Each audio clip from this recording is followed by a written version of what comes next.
into the online broadcast network, AfterBuzz TV. Over 20 million weekly downloads in over 150 countries, and your #1 source for after-show entertainment.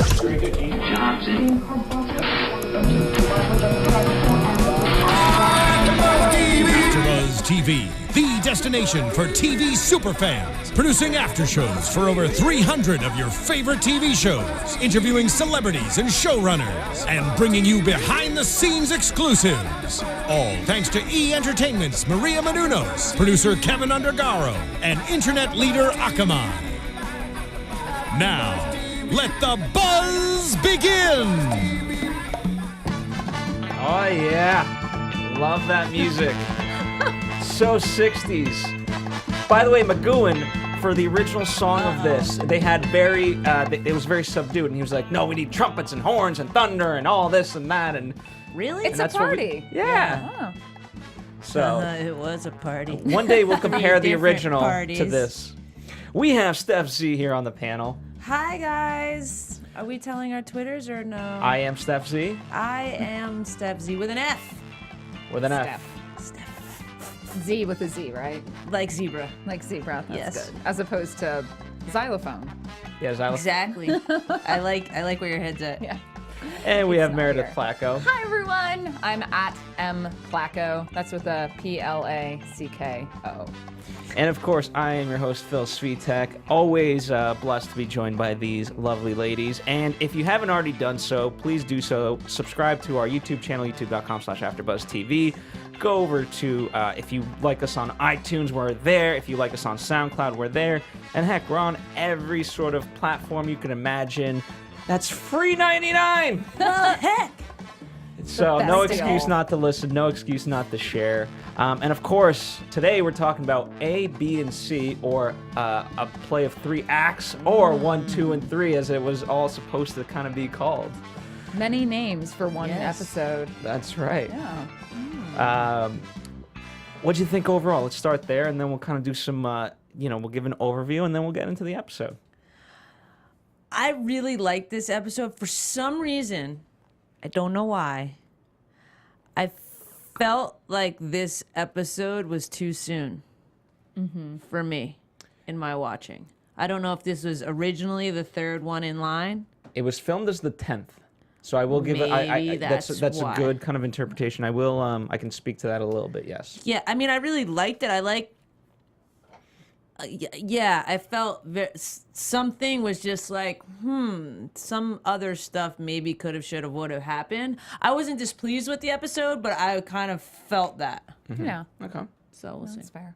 I loved it. It actually reminded me of a lot of Danger Man episodes. It was just great to see number 6 kicking butt and taking names, as you will. Like, it felt like a spy show, which, I mean, he's a spy, but it was really great to see him kind of go back into his natural element and explore some things, and that was really nice. And I just kind of like the overall theme and feel of it. It definitely felt too soon in terms of watching order, but it had a nice...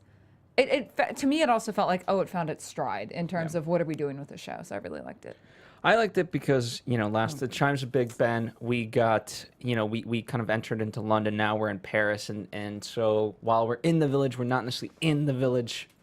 We're still in prison there. We're in but the we global kind of, village. Yeah, we've been going outside of it. So I liked it. So a couple of quick things. Yes, it was filmed as the 10th episode. So, and again, the order's kind of still debatable. Last time we I have talked... a question. I'm sorry, I don't mean to interrupt you, but maybe I should know the answer. Or no, I don't think I should. But why is there... Sorry, that's what happens inside. Why is there so much debate? Like a lot of Debate over series, what? Over the sequence in, or the the order in episodes. Like a lot of shows, you don't have this complaint, concern, question afterwards. Like, why'd they release them in that order? Not like, all how did shows that... film consecutively either. So what? Right.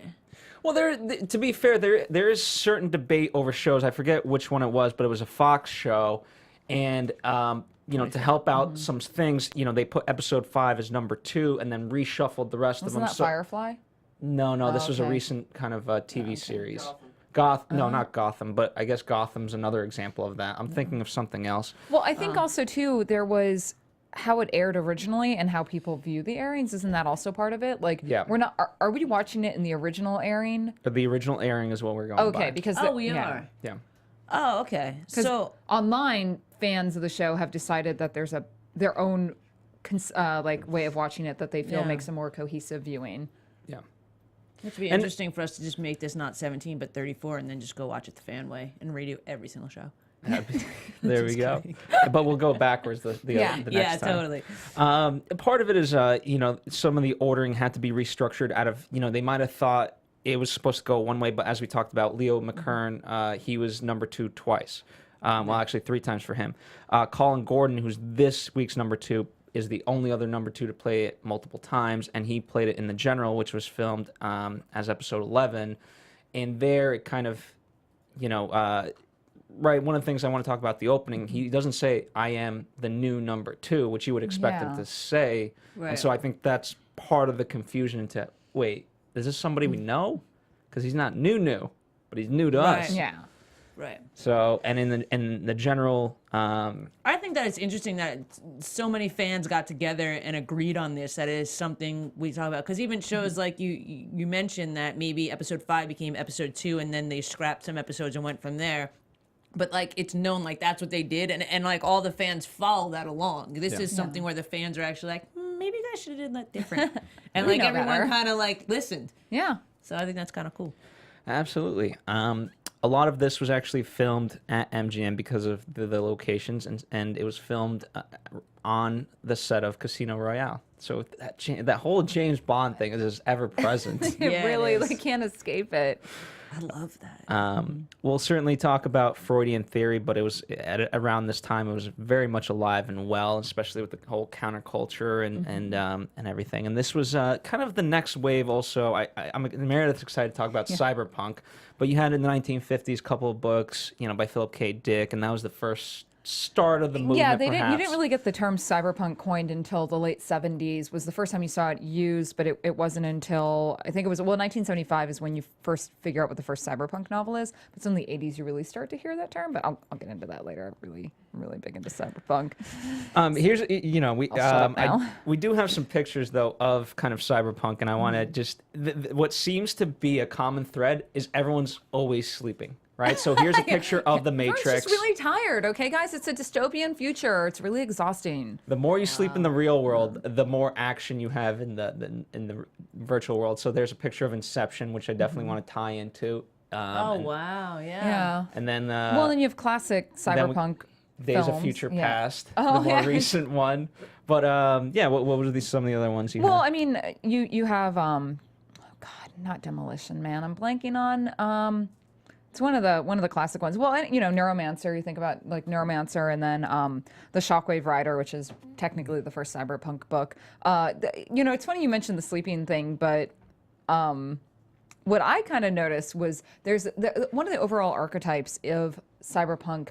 They're all tend to be anti-heroes. There's no true like hero, but as Lawrence Person, renowned sci-fi author, mentioned, he said that they are marginalized, alienated loners who lived on the edge of society in generally dystopic futures. When you apply that to the prisoner, it's really interesting because number 6, being a spy, is a loner. He's alienated, and even now in the village, he's even more alienated. And what the village is really kind of the idealized dystopian future that everything's so perfect and handed to you, but in the reality, it's people controlling you and wanting something out of you, like in the Matrix, where they were creating a perfect society for these humans so they could feed off of. Absolutely. Yeah. So yeah, I'm excited to really dive deeper into that. Kind of a background thing. I don't know when the first blue screen was ever used, but to create the images on screen in the lab, they use blue screen. To me, Versus green screen. well, Yeah. but just the fact of that back then they had the ability to do this technique. This is 1966. I found that insane. I want to do more research into blue screen, but because to me, not that it was computer generated at all, or but to me, you had to do it old school. You had to like burn it in and all this stuff, and Yeah, I don't know the full technique. I'm interested. Yeah, you start to see the back in especially earlier films, practical effects being used. And this is kind of like the 60s is really where you start to see special effects, computer generated special effects merged with practical effects. And, you know, we saw it in some television shows such as I Dream of Jeannie and Bewitched a little bit. And it's really great to look into that history of film movie making and see how this is really where it was born. Like, you know, the stuff that we see later, especially in Star Trek, came out of a lot of these shows done in the 60s. And the nice part, you know, some of it, by today's standard, looks a little cheesy. This didn't look cheesy at all. No, it didn't look cheesy. So I give them a lot of credit there. This episode was directed by Pat Jackson, but he kind of fell into it. It was originally supposed to be directed by Michael Truman, but the story goes that he fell ill, and so Pat Jackson filled in. And ironically, this same exact plot would be used in an episode of Counter-Strike called Nocturne. Nocturne. Nocturne. Wow. I knew I'd messed that up. You say Counter-Strike and I think the video game. That's most people I was like, would. I don't remember that level. This was a 1969 episode. Oh, wow. And it was written by a lot of George Markstein's kind of people and disciples, which obviously, you know, we'll continue. We keep hinting at it, and it's coming. There's a lot of reference to be made about in terms of his resignation because. You know, we talked about it in episode 1, the footage of him, that's George Markstein behind the desk. And so because it's episode 10 in the filming order, when right around that time that breakup of George and Patrick McGoohan was happening, that it's very symbolic of their kind of relationship and a whole FU to George. Right. So I don't think we can ignore that. And this is the only episode that it ever rains. So that's a spoiler alert right there. Sorry, in hindsight. I'm going to tell you something and then afterwards tell you that it's a spoiler. But here's the thing, it doesn't really affect... No. I would have never, noticed that. It's just a piece of trivia. Yeah.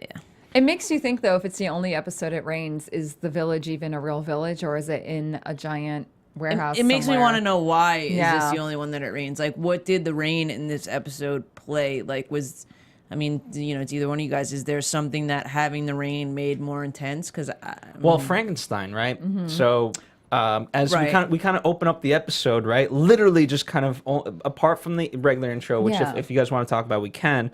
But number 2 gets the phone call, and then he makes the phone call to number 14. Let's speed this up, and boom, lightning. Like again, we're gonna Right. Yeah. Here's an experiment like Frankenstein. Well, and it was interesting because, you know, we have no background as to how number 6 ends up where he ends up. He just shows up and he's in this position and being put upon by these people. And it's just kind of like, that is kind of where I felt like, did I miss an episode? Did something Right. happen beforehand? And then, you know, directly we get into this experiment.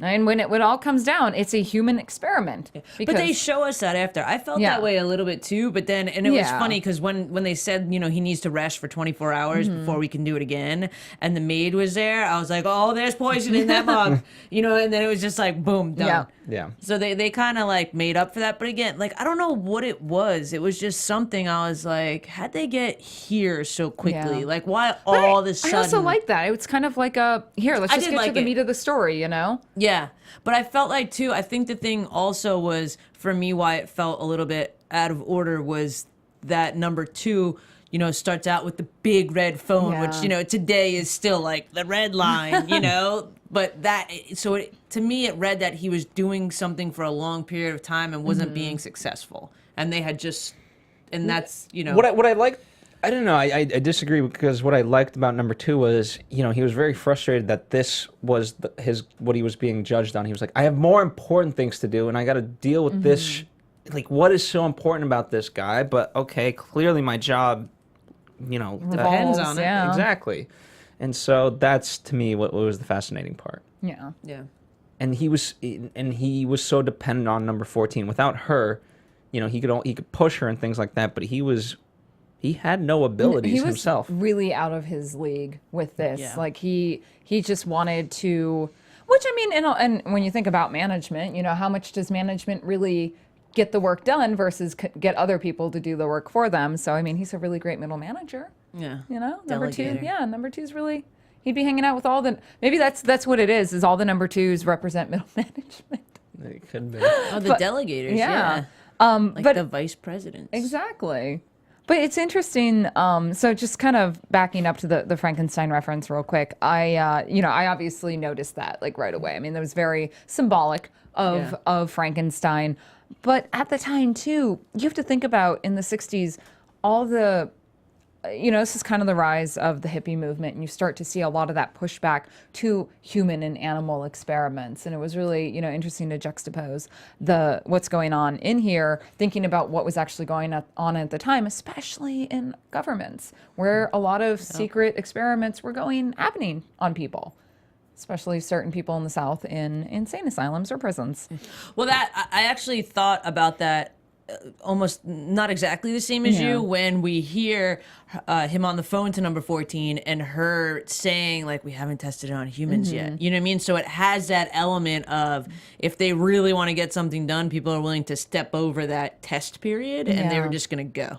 Like, even if it's unsafe, like someone needs this information, which clearly, not clearly, but for me clearly has something to do with spying or government or something. You know what I mean? It has something to do with classified information maybe or something like that. It's not like they're trying to find out why he resigned and we're going to find out it's because, he was in love with someone. Like, I feel like there's more juice to the story, so to speak. And it just spoke to me again. What the whole series as a whole speaks to me is McGoohan's commentary on modern day, or at the time, governments and him trying to shed light on a lot of these issues that were maybe not openly talked about, especially given British culture kind of having a lot of their media controlled by the government. So I thought it was a really smart move to kind of highlight that, to say like, there are experiments that are happening on prisoners and in on mental institution patients and so forth. And I thought that was a really interesting call to arms.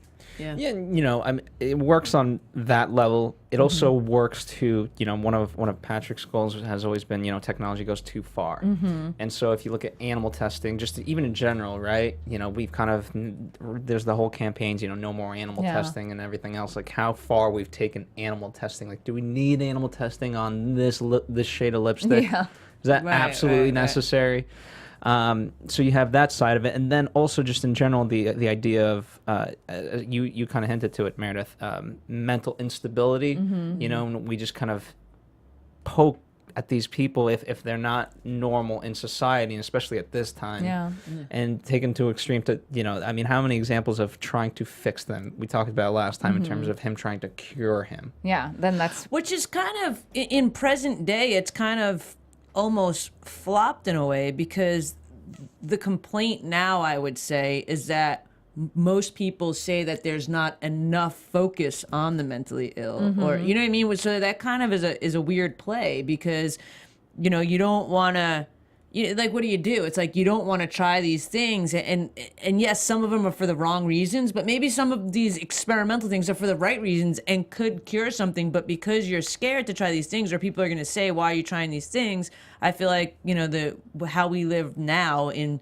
2015 is that if, 9 times out of 10, if you ask somebody, they're going to say like they're not doing enough. Yeah, I mean, that's, we talk a lot about how we don't treat mental illness as a serious disease anymore. And I think I do wonder if that's a blowback from, especially in like the 30s to a couple decades ago, where we kind of brushed everyone under the rug, put them in homes, did lobotomies, and just kind of treated them as invalids. Right. And I wonder, like, and I'm not saying I'm pro this, I'm not a scientist, I don't know, but I wonder if, back in the day, people would have been more okay with some of these experimental things. Like maybe there would have been more breakthroughs. Who knows? Yeah. But I think, to argue a different side of it, whether it's a lot of these experiments still, one can argue, feel like they're just treating the symptom rather than the actual cause, right? And so the actual cause could be like, okay, we just have way too much free time on our hands, and people just go insane to begin with. And but I feel like that's a generalization with everything. Like most doctors nowadays figure out how you can live with your symptoms better rather than figuring out what makes your symptoms so that you don't have them. It's interesting though, because it seems, what number 2 in the government or whoever the organization, they're trying to treat the symptom of why he left, but but not the actual cause, because from what the clues they've given us in this episode is that it looks like he did leave as a difference of an opinion, but we're going to treat him as the symptom and not the actual cause as to why he defected to be, well, not defected, but resigned to begin with. Exactly. Well, that's a great point. Absolutely. Bringing it back to the topic at hand. That's what you do best. Circle back, girl. Circle back. You do that best. And right off the bat, especially how many times is it when you rush these sort of experiments, so much room for error, and we get right off the bat on the operating table, number 14, being seen by our prisoner, and there's that great photo of his perspective to her, right? Yeah. And it's just so creepy because you got the needle, you got everything, and she's like, oh crap. Yeah, and she doesn't know at the time if he's lucid enough to remember her or if he, will conjure it up as a dream sequence. But the first thing she does is she checks to see if number 2 saw this exchange. She did. And, he didn't, so at least she was off the hook in that regard. Yeah. Or at least Wait, what is it? Okay, in this note, I'm so curious about, Sheila says McGoohan teased her about her fringe on set. Are we discussing her bangs?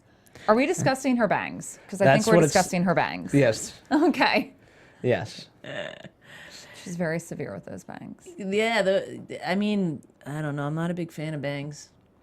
Well, like it's supposed. that. I mean, it's very look at her whole hairstyle. It's a very corporate It's look. a very strong. Yeah, it's a very strong look. Well, and it's funny. She looked very Eastern Bloc to me. It really brought around that I'm like, is she Russian? Is she East German? Like, there was just something about her overall look that I'm like, this isn't very British to me. Yeah. And she had, unlike number 2, she had that sense of humaneness towards her, right? Because especially if we're talking about, let's say, Germany, right? You had all those, the evil scientists kind of cliche, and they'd experiment on humans and dating back to the Holocaust and every atrocity that happened then, and yet here she's like, no, like it could harm him. Yeah. A 4th dose, no, there's not a chance. 3 is bad enough. Right. But I also wonder if that was just a product of the time, how women are painted in media. They're always the sympathetic ones. You rarely, especially prior to the 90s, did you see women as true villains like that. I mean, I'm sure there was some media in which it was, but or maybe I've just been watching way too much Agent Carter, where they like beat us over the head with misogyny. I love Agent Carter. Are you all caught up? Yeah. Check out that after show here on AfterBuzz TV as well. Super fun. It's over. It's done. It's done. Well, it's there for the It is viewing. there. Any other thoughts, Steph, before we go and party? Yeah. The only other thought that I had was, I mean, I guess we talk about one party beforehand, but I don't know that I can hold it in anymore. I just can't believe that when he first spied on her, and again, I'm with you, Meredith. I was very excited that we saw him be able to spy. Like even when he got away for a minute last time, it wasn't very spy-like. It was like, I'm going to buy this rug and put it on a boat and go. Like, this was very like, I'm going to climb through this and I'm going to, like, go watch her. And when we see her, when he goes and follows us, she's got that Snow White cape on again. Poisonous. But I was very shocked that they see him doing everything. Why did they not see him doing that in the beginning? Because number 2 was asleep. Sleep on the number job. 2 is not the only one watching. There's all those guys in the other room that watch. You bring up an interesting point, though. If maybe number 2 is the only one watching, But in previous episodes that we've watched, like when they're on the boat, it's like there's people in the other room watching the radar. Like there's people that have alerted number 2 previously, like to what. Maybe he's they doing. haven't figured out 24 hour Surveillance? I don't know. It is. I also thought it was a little weird. It was a little weird. Like, why wasn't anyone backing up on this? Yeah. Part of it, there's also an intent factor that goes into it, right? Where all of a sudden an alarm goes off if there's an attempt to escape. So this is one of the first episodes, we've only done 2, but where his goal is not to escape. His goal is just to beat number 2 or to prevent whatever it is that they want. And it could be that by this to point, find out what's happening to himself. Yeah, he could have figured out how to circumvent some of the security measures. I wish we had seen a little bit more of that, just as a fan side of things. I wish we could have seen him like dodging the statue or like But to me, I'm just assuming. Well, he's finally getting the gist of where he's at, and he's finally accepting, okay, I'm here, now I'm going to put my skills to use as opposed to just blindly fighting my way back. I'm going to use what I know to circumvent what's happening. And, you know, there was that line, too, and we'll backtrack in a moment, but there was that line from number 2 of, like, he's always walking. Doesn't he get tired? Yeah. And so, you know, when that's the idea of what you have of the prisoner, then it's, okay, why do I need to watch him for 24 hours, 7 days a week, when all he's going to do is just walk around? So I'm tired myself from just watching him. Turn it off for a couple minutes, and then boom. But in this sequence, if the last episode, whatever, he tried to escape, wouldn't you think that surveillance would be even more so on him? That's why I don't think it was meant to be the third episode, or enough time has passed. Like we really don't have an idea know in of, between time. Yeah. It was just weird to me because it's like everything they seem to do, you know, the number 2 and the village people, the YMCA village people, they seem to know, and they didn't know this one thing. No, I agree. It struck me as odd, but sometimes, like, I have to force myself. I feel so much of the show is purposely driven, and everything's done for a reason. Yeah, you have to believe why. And then I have to remind myself, no, I need to suspend disbelief sometimes. Right. But too, you know, we're also assuming that, you know, right now we're taking on a per episode basis, and when we, you know, let's say after 5 of these, we can start to, you know, paint in broader strokes. And so you have to look at it like, okay, at the end of the day, the village could be setting him up for these tiny victories, so that way they can crush him in a bigger way. This could be breaking his spirit, and so you give him these small victories. Because, again, he's gotten small victories along the way in each episode, so it's just thematically now See, but in I a don't know bigger that way. I agree with that, because if that's what they were trying to do, why would number 2 be getting in so much trouble? Because number 2 is expendable. But it's also, but again, you know. because you know, right? What's that Christopher Nolan movie with the magicians? Oh, Not The Illusionist. No, the Prestige. Yeah. Yes. The Prestige, right? Such a good movie. And this hopefully isn't a spoiler, but you know, a true magician, the art of his magic is not what he does on stage, but what he does off stage. And so by switching out number 2s and things like that, like, you are playing it perfect. There's no room for error. So when this is kind of skipping ahead, but when number 6 wakes up, you know, there's the footprints from the night because it had rained, and so you could call that a mistake. But if it's deliberately, purposefully put in there, this sounds like the Matrix, then who is to argue that that was what was supposed to happen? Yeah. Because they planned it like that for him to find it deliberately and I purposely. understand what you're saying, and I'm not saying it's not right. I'm just saying I feel like, well, again, I don't know because the order we're watching. I feel like there would be clues to that with number 2. Okay. And who's calling number 2? You can assume number 1. You can assume whatever you want. Okay, I'm gonna put this out there to the listeners. To the I world. want you guys to let us know what you think. Was it a production error in the fact that he didn't get caught going into the lab, or do you think it was part of a bigger, wider conspiracy to set him up for a minor victory for a big crushing moment later down the road? I want to know what you guys think. And if you do talk about it in terms of the general prisoner series rather than just an episode, you know, assuming you've seen every single episode, just put a little spoiler warning at the do top. put a little spoiler. Meredith and I will read it. Yeah, we won't let Steph read it. I won't so. read it. Until after. Okay. All right, so we're in Paris for this extravagant party. Load up the dream sequence. Oh God, it was so good. Yeah, And it here was. we are. We meet a madame.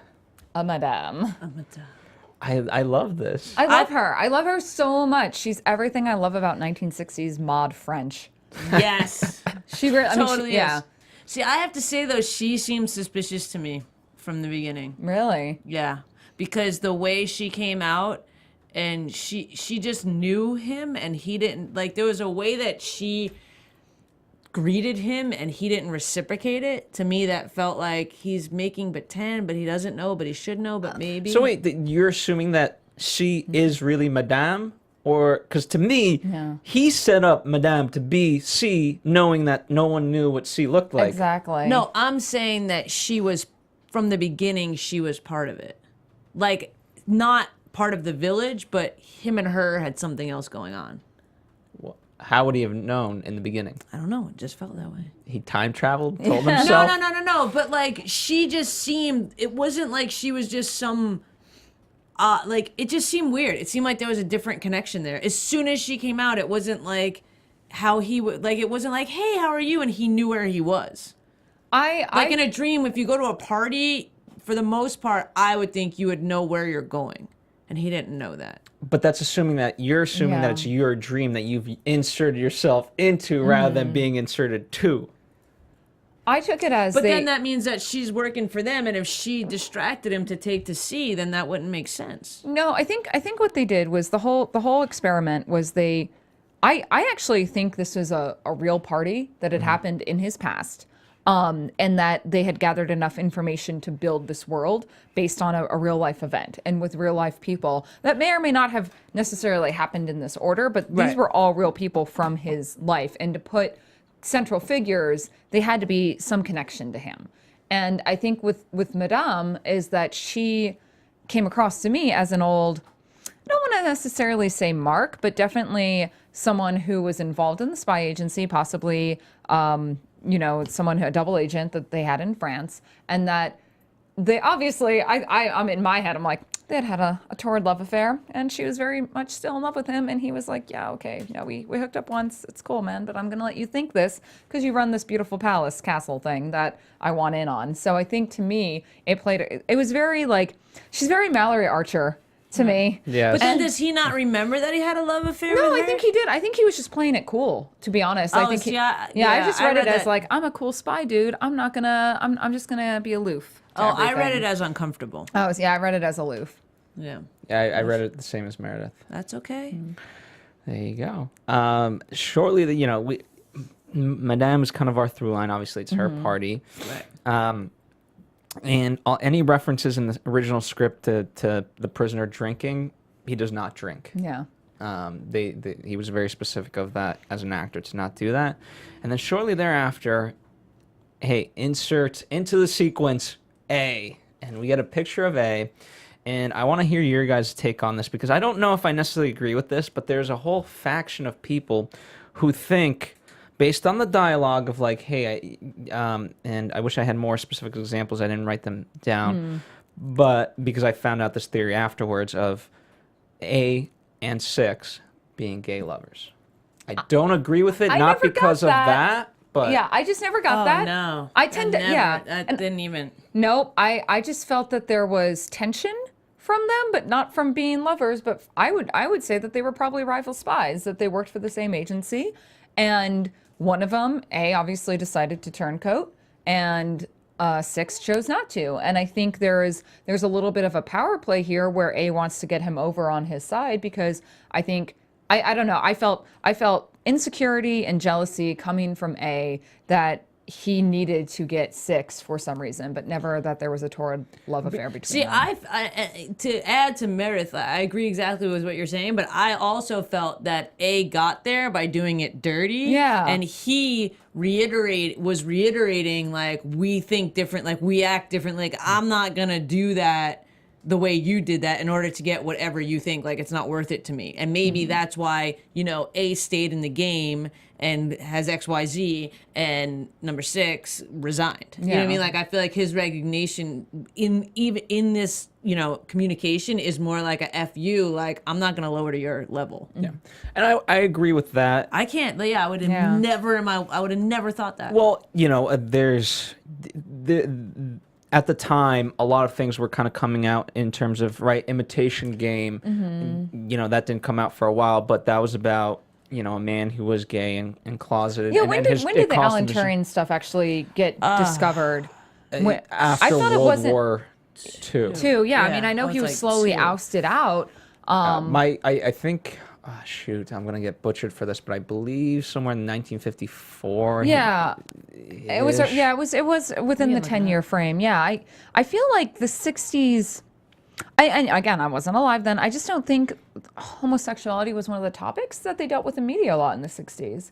I think everyone was too busy, like, kind of doing drugs and partying in the background to really worry about a lot of they things. didn't. But if going back to Alan Turing, like, he killed himself because of I mean, he was homosexuality and feeling so closeted and not, he didn't. mean, at the he end was- of the day, like I feel like if he was a straight man, this whole, I mean, and it's crazy that this year or the end of last year is when this movie Imitation Game comes out. If he wasn't a homosexual man, would that story be more like so many people don't know that that's what stemmed inventions is the computer and like he's so responsible for so many things and people it's not common knowledge, it's not taught in textbooks for kids because of the fact that he's homosexual. And so I feel like even though maybe it wasn't forefront in the media, I definitely think it was something that was happening. But I don't feel it played into this scene at all. I just didn't get that. No, I don't agree with what you said. I think this is a matter of it is what it is, and I think had there been a different, you guys spoke of it, had there been a different interaction, their morals were different, and if they had of the same cloth, so to speak, then yes, perhaps we could be making this debate. But I just number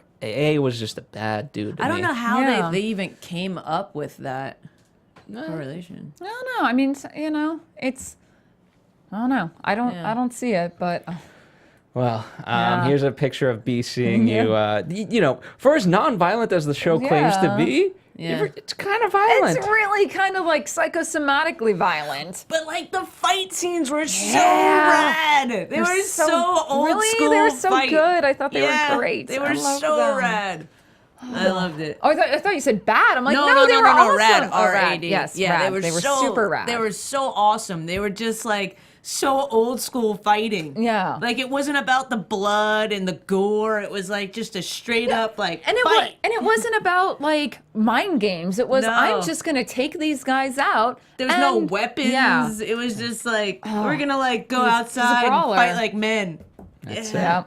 Absolutely. And no quick camera cuts. I hate that stuff. Yeah. And he was so good about it. Again, like with the whole like, I'm gonna straighten my bow tie and be seeing you and just peace out. Like I'm like, yes, that is a spy. That is Danger Man right there. Yes, they were awesome. All right. Okay. So afterwards, we wake up the next day and we're meeting for the first time number 14, or he sees number 14, and so he kind of does a thing where he follows her. And then they sit down for a bit of coffee, and he's so, I love, by the way, only interaction of dialogue that they actually have in this entire episode. How many times do they interact, but only, this is the only time verbally. the dialogue actually is exchanged.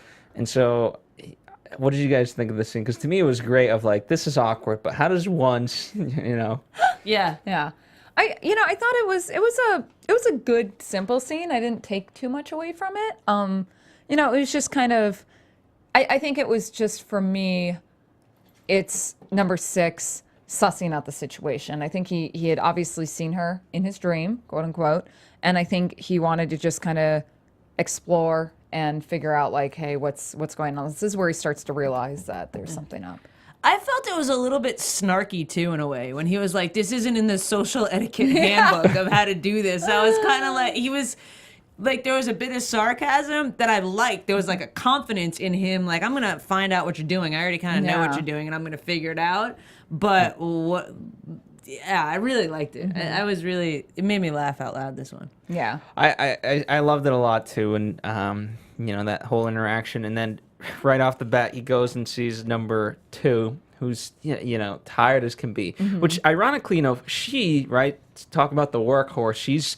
She's up the next day. We could say chippy overall, and him, she gets it done. And him, he's just waking up. He needs his glass of milk. Milk is good for the temper. And that man. And I love this interaction. The lines go, he shows him his mark because he obviously discovered it. Anyone who had nothing to hide would ask where I got it right away. Where did you get it, number 6? In my sleep. Oh, you must be restless. Perhaps you need a checkup. I have a favorite doctor. Really? Number 14. Boom. I'm on to you. Yeah. That was just like a big F you. It was It's exactly what it was. And I loved it. I know. I love when number 6 is in his game. Like I love when he's like, I know what I'm doing. I'm confident. Like you said, cocky. Like he's just he thumbs his nose at the system. Yeah, and he's saying, like, as much as you Yeah. guys want to control me, I'm still one step, maybe not one step ahead, that's a bad Yeah. association, but I'm still figuring it out. Like, I'm still not going to play your game. Like, I'm here, and I'm like, okay, not okay with being here, but I get that I might be here for a little bit, but I'm still not going to play your game. You're not, Absolutely. you know, he's just showing he's smarter than them, which is awesome. And speaking to your point, you know, so he's going beyond what is in the instructional manual. Yeah. Right. You know, that was great. All right, second night. Here we go. Yeah. Drinks is. Speaking of Madame getting jealous, Oh my gosh. that was a great little exchange. Ooh, she was not happy with Yeah. that. I'm telling you, she loves him, man. She thinks that they're gonna run off together. But I liked how friends don't need names. Ames. That was great. And so, and I like the setup, you know. So here's a, you know, we're gonna look at a picture of them kind of in the arbor, right? But it's also a maze. I like that a lot. It was fun. Yeah. No, I think so. This is B, obviously. This is the second person inserted from his past that they hope to get him to relinquish information as to why he quit. And I think well, also too, we start to see him fixated on the mirror, like we see, Yes. which gets brought in later. But you know, he does fix that mirror, and then he goes out. And she was interesting because at first I was kind of like, what is their history? Where do they come from? But he, like any lucid dreamer, starts to catch on really quick that there's Yeah. something not quite right here. Well, you know, Which, he knows it's because he says, "Isn't this a dreamy party?" Yeah. yeah. Which they turn to and in terms of that, he started to he knew more about it, that they had control of her because they messed it up by inserting Yeah. themselves in. Had they let Exactly. it take its course, perhaps they would have gotten some answers. Well, and that's every villain's downfall, is that they can't wait it out. They're so impatient. Yes. You know? Right. Steph, so you had something to say. Yeah. No, I mean, we learn very quickly that, you know, she's a spy, but I think what I really liked about her interaction was exactly what you guys were saying, was when right away he's like, this isn't you, it shows that they actually have had some type of relationship. It's not just some random person that he might sell out to give this information. Like, they have had a history, because, you know what I mean? Like, right away with A, I feel like you can tell that they were on opposite sides of the fence. You're not quite sure where With they her. stand, Yeah. but, you know, right away he's like, this isn't you. So I really liked that. It made me yeah. believe that they might have had a better history than A. But still that he wasn't selling out. Absolutely. And I mean, so many great questions, because it's not going to the point, right? He figures it out because he asks her very direct and specific questions. And here's the village who's supposed to know everything about everybody. And it's like, it's not in the book. It's not in the book. What do I do? And I give number 14 credit because she's like, you know, she at least has a solution. Whereas number 2, Yeah. again, in all of this, he's like, I don't know what to do. She at least says, like, help me. There isn't time. Yeah. She well, it just shows kind of the futility of number 2, that he's under so much pressure to perform and get results, and he's willing to kind of go at any lengths, and that's when you start to screw up. Absolutely. But I like this interaction. I like the, you know, knowing who number C becomes. I like this little exchange of aggressiveness, because it just further plays into the number 6's play of it. He starts talking to B as if it's not B. He knows who he's addressing, and I love that. Yes. Like, it's so apparent that he's like, no, I know exactly who I'm talking to. And we also get another good fight scene. Yeah. Love a good. By the way, they were recycled. He had a line, something about saving money, and I think it was meta of the production, because the same henchman from the first fight Came back. Well, there was also, I kind of thought that was, I know they probably did it for budgetary reasons, but I almost thought it was like to reinforce it's just a dream sequence, that you can only have X amount of players in a dream. Like, there was even in one of the crowd scenes, I thought I saw one of the old number 2s walk by. That would be funny. I know, because it looked, the second one, the bearded Yeah. guy, the heavier set bearded guy, it looked like he was in there. And I was like, wait, is that It was too quick, and I couldn't rewind. So it would have made sense to bring in other players from the village for the dream sequence. About the budget thing too, I had thought, this is totally backtracking, but when he was going through the woods to follow her, it almost looked like they used the same scene twice. They like came around the bushes. They did. Oh, they definitely. Yeah. Yeah, it was. Yeah, it was Yeah, very that was apparent. Yeah, they did. Yeah. Speaking of that, that was a reshoot, Okay. right? And they Yeah. used doubles for the two. Yeah. It wasn't even McGoohan and That I picked yeah. it up then. Yeah. There you go. And they, even this episode, they have a habit of doing day for night. This day for night was much better than Chimes of. It was. Big Ben. Yeah. Well, especially when we get to see, there was a really interesting day for night scene set up, but we'll talk about that in like 2 minutes. Absolutely. All right. So we kind of talked about the stalking Yeah. moments, but do you want to talk more to it, Steph, apart from kind of being a little irked that no one was watching him? Oh yeah, I mean, I think that's just it. Like I was just, a little bit. It wasn't that I was irked. I was just a little bit like, okay, so can he just go hide out in the tunnel? Can he just go over there? Like, is this off perimeter? Like, why is he not being followed?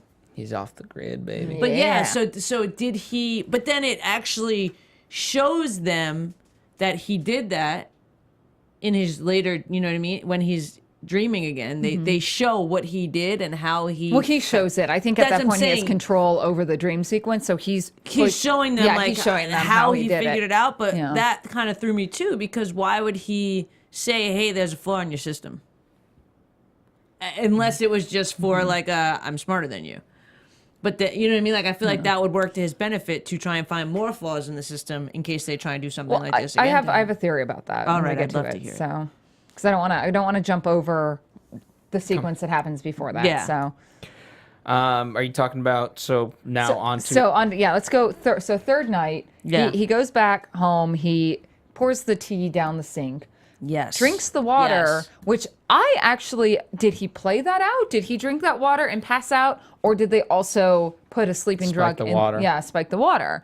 So then he ends up in the lab, gets injected, ends up in the dream sequence, and I feel like he had been spiked because of how wibbly wobbly the dream sequence was, because he was obviously fighting for control, and I think that's what the tilt Yeah. shift perspective, and then him alternately Yeah. fixing the mirror was the sign of I took control of this situation. I definitely think the water was spiked because I was liking the moment that he was having. Like I feel like it was kind of like a screw you almost when he knew they were watching and he was Yeah. pouring the coffee out or tea, whatever it was.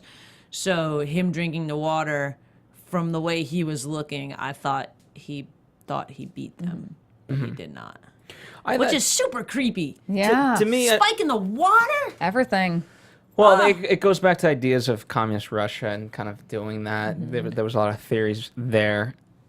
To me, I don't think the water was spiked, unfortunately. I think he was clever, because I think, he was able to fall asleep on his own, and him fighting it, the oscillating images Yeah. were just him just really fighting and taking full control, because it does take a lot, Yeah, it's and there all was a mental little at that bit of the point. drug in it, Yeah. in the injection. So Wait, so you don't think the water was spiked at all and he fake passing out on the ground so that they can inject him again? Yeah. Oh, I don't, yeah. our producer is making like finger gestures at us. I'm sorry, guys. I He's don't. shown me number ones outside the door. But again, they would see that because they have eyes on that inside. So Yeah, they but they would don't- see Yeah. he didn't drink the water. I don't buy that one. I love you. Yeah, but I don't know. buy I feel like they also spiked the water. I would have Yeah. as a failsafe. I would totally. that. Yeah. I mean, as a failsafe, you shoot him with a tranquilizer gun if necessary. As a failsafe, you do a lot more than what they're doing, Right, but right, then we but wouldn't I have a feel- compelling television Yeah. show. Anyway, so we, so he in the sequence, the mirror's righted, right, Yeah. symbolizing he takes control, and Madame Yeah, Madame. is C. But And we she's don't- Well, Well, we don't know because No. up until this point, we didn't know from the files that there was no C. Her image is unknown, but we find that out from number 14 and number 2. yeah. How can we insert someone we don't know? wait, Let's but see. so then how? No, I'm not gonna. I think I'm off. Okay. Did he set up the C? Yeah, he set up Yeah. C. No. I mean, like, Did he take files away? No. no. Did he outsmart them in the beginning? Like, why was there a C folder? No. What was going to be in? If he wouldn't have figured out how to dilute, which we skipped over, he diluted his third intake of this drug. If he wouldn't have figured out how to do that, and he wouldn't have been able to take control and have Madame, I don't want to spoil it because we're not there yet about the But you can C. spoil it. Well, have Madame pretty much show that number 2 was C. Then why would that C folder be there? I think, well, because, okay, so they What didn't would have know. happened if he didn't do that? is They my didn't question. know who C was. They were just assuming that C would reveal themselves at some point. Once he went in there after the second night, before the third night, and he looked through the files, had an idea of where they were going, he made the conscious decision to make them think Madame was number C. Yeah. He erased C. Whoever C Yeah. would have been, he erased them. In his dream sequence, and he replaced C in the third night as Madame. I don't think Madame intended to be C from the get-go. I think he made a conscious choice once he was in the third night to make her C. and not make them reveal think- the true C. Exactly. So that's And he could have pretty known much. whether or not he knows the true C based off of the description. I just he feel could have like- just erased C to I just feel entirely. like it was weird that they didn't have a picture or anything, and then that was one that he was able to turn around. But he doesn't have a picture of number 1. But he exists. Yeah. In theory, he exists, or she. I think the village or the people in charge of the village aren't as smart as they want people to think they are. Yeah, they maybe don't know that's what everything. maybe I assume that. And they if they knew would have everything, known. they wouldn't have to torture And him. they would have, to like, get when they this were info. talking to B, they would have Yeah. known about the sun and Exactly. stuff like that. Yeah. See, so there's the There's a flaws that gap can be. in the Yeah. knowledge. There is. There's a loophole. And remember, Madame and number Mm-hmm. 6 had a great conversation, and she says, "Men always evade questions. All my husbands did." And I loved how that tied into now, because you could say that he's evading her question of why did you Yeah. resign. exactly. So I found that kind Better of be a fun. really good reason when we find out. If we find out. I think we have the no. reason. No, I To think me, Yeah. Yeah, I mean, Like, he he gave was- us the reason this Yeah. episode. Well, let's okay. So let's just, because I know we're on a timetable here. Let's just get into it. So he goes on and he says, "Okay, fine. No, I will defect. I will give you what you want to excite number 2 and make him think, oh, finally, we're going to get what we want." And then they go. Madame takes him to an off-site location in which 14 and 2 realize, like, wait, there's a fourth player here. There's a D. There's an unknown entity. Right. And they get excited to think, like, oh my God, there's more here. There's more to it. And we see number 6 from daytime go into a nighttime situation in which he meets a masked figure and taunts them. And do you want me to just rap? Do you want me to? Okay, I'm going. you got a roll I'm here. all over this. And so he taunts. At this point, he starts to make it very clear that he knows what's going on, and he taunts them outside to challenge him. And they're like, "No, push him further. We got to see this. We got to reveal this." And he pulls off the mask and spins him around, and C or D or whoever this fourth person is number 2. Yeah. And is revealed as number 2, and he's like, and he tried to give him some papers earlier, and when he forces them to look at the papers, they're just travel brochures. Well, it's even better than that, because he, a couple of things. Mm-hmm. What I loved was we break down the fourth wall. Of Yes. Like, of course I knew who you are, but let the audience, meaning us Mm-hmm. and number 2 and 14. and 14. Here's kind of a picture of we've got of them. This isn't exactly from that moment in time, but I just love it anyway. Of them kind of watching. Right. And so he doesn't give the papers right away. The first shock Yeah. is that, wow, number D is number 2.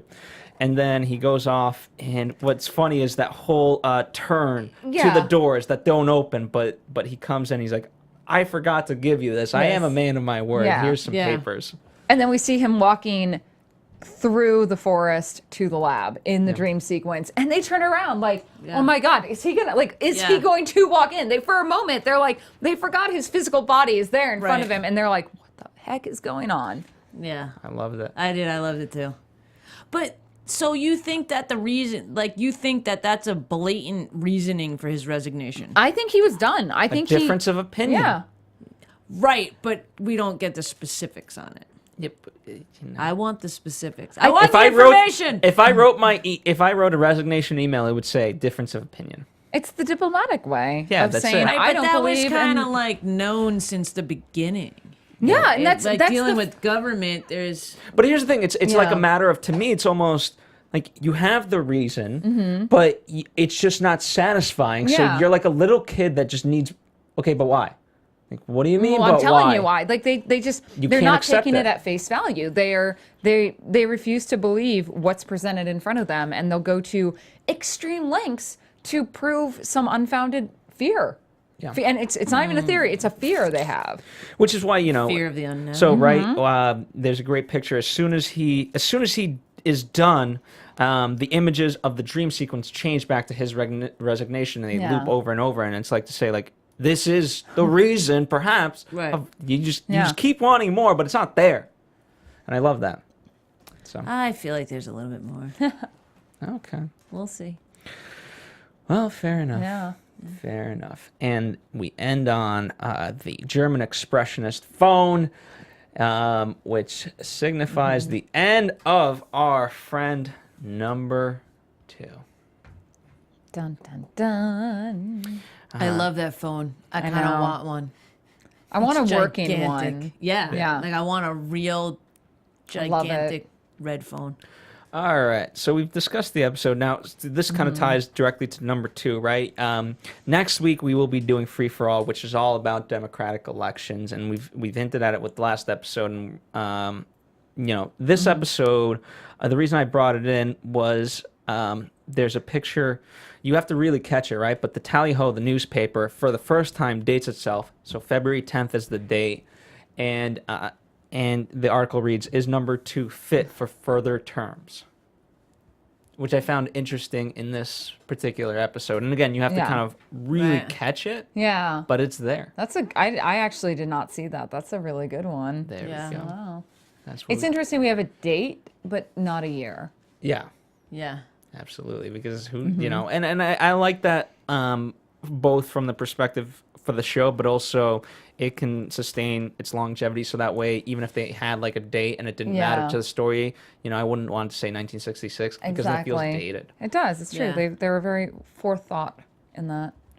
What are some things, overall generalizations and ideas you guys want to talk about that we haven't hit as much as you guys wanted to? Well, one of the things I actually wanted to talk about was some of the concept of non-state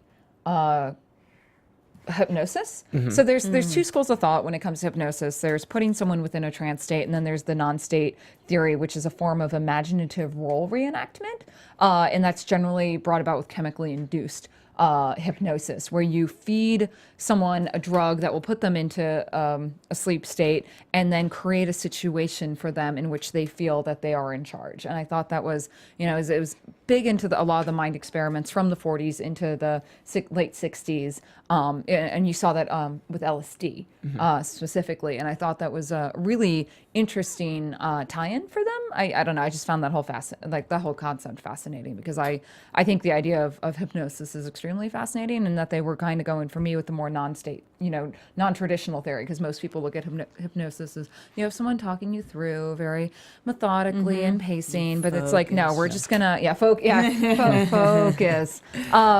But that they chose to go this route, and again, to me, it just ties into I think a lot of McGoohan, and by proxy, what I feel number 6 feels is issues he took with the government and why he resigned, because he probably wasn't agreeing with a lot of the practices at the time.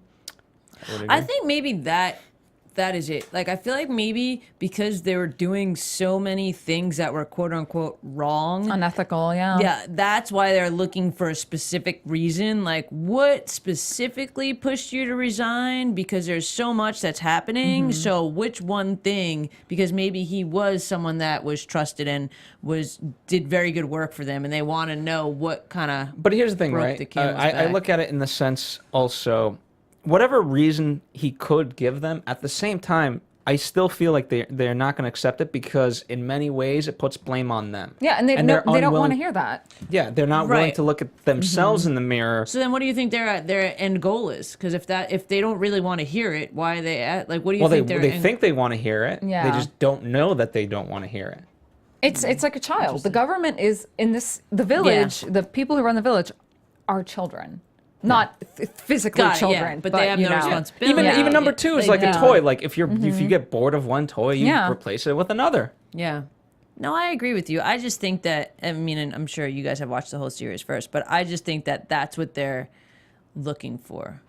I feel like he has maybe knowledge that not everybody else does. Well, but that we know that because he knows things, and they want to make sure he hasn't defected and told us. Right. I mean, most of the time, governments, let's just bring up Snowden and the NSA, for example. Yeah. They don't give a rat's butt what Snowden knows about Russia or Syria or Egypt or whatever. They're more concerned about what he's releasing about what our government does, and that's that. In any government situation, when they have a rogue information specialists, they don't care about other countries' knowledge getting out. They want to know, like, we have to protect our own interests, and we have to make sure people don't know about what we're hiding from people.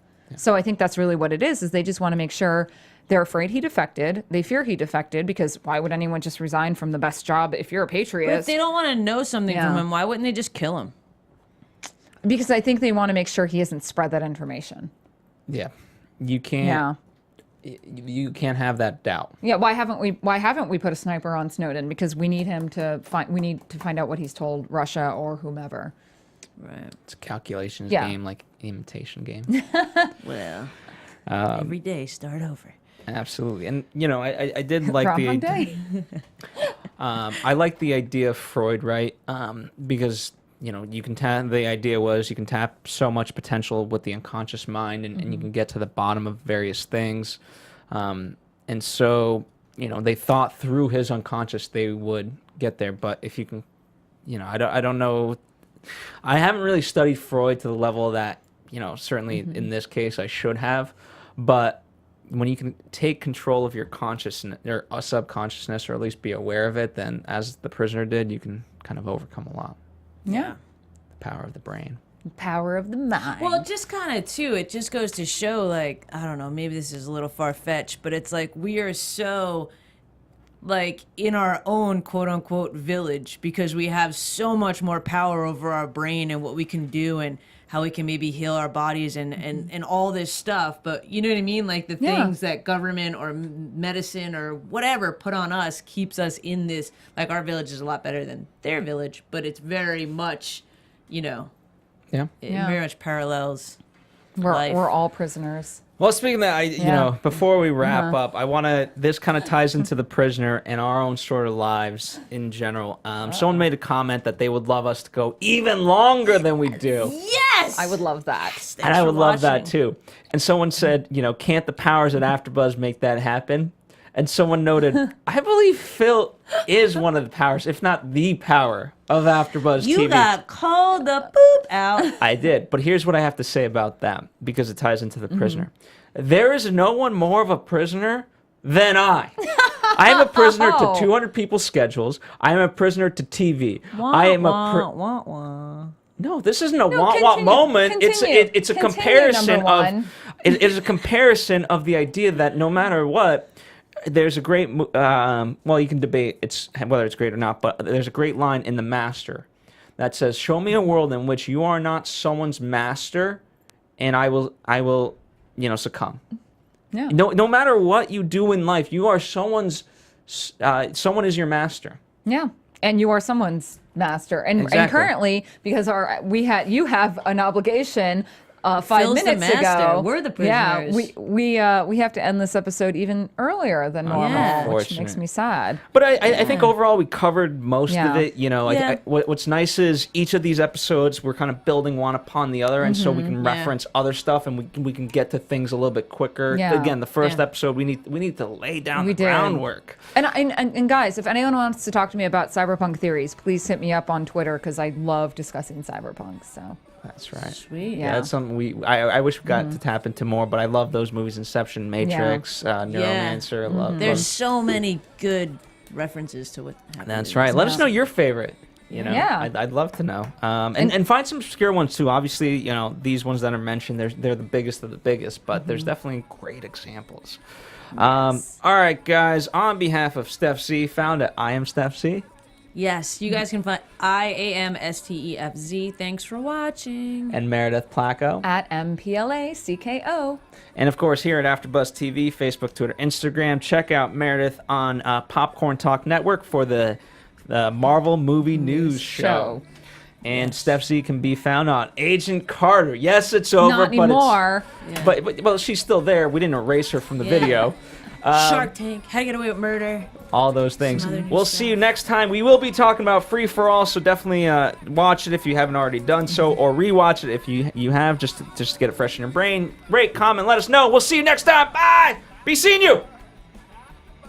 From executive producers Maria Menounos, Kevin Undergaro, Phil Svitek, and the entire AfterBuzz TV staff, we would like to thank you for listening to the AfterBuzz TV network. To watch or listen to other after shows and post comments or questions, be sure to visit AfterBuzzTV.com. I'm Sir Richard Wentworth, and this has been a presentation of AfterBuzz TV. Buzz. See you later. The views expressed herein are those of the hosts only and do not necessarily reflect the views of AfterBuzz TV or its owners or principals.